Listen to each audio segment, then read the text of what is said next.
एक छोटे से गांव में राघव नाम का एक लड़का रहता था। उसका शौक था पुरानी चीजें इकट्ठा करना। एक दिन वह अपने खेत के किनारे बने पुराने खंडहर में गया। वहां उसे एक पुरानी लालटेन मिली।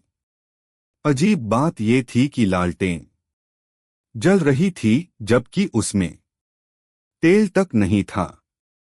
राघव ने लालटेन उठाई और घर ले आया। रात को जैसे ही उसने लालटेन जलाई, कमरे में एक परछाई उभर आई।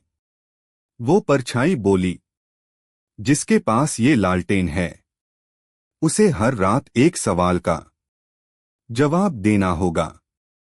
अगर जवाब सही हुआ तो लालटेन रोशनी देगी, अगर गलत हुआ तो अंधेरा पूरी दुनिया को घेर लेगा। राघव डर गया, लेकिन उसने हिम्मत दिखाई।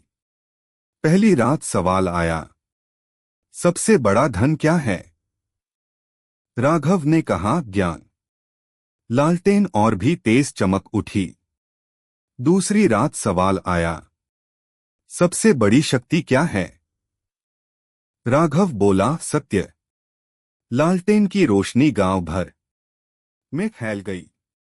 एक दिन राघव गलत जवाब दे दिया। उस दिन से गांव में कभी रोशनी नहीं आया।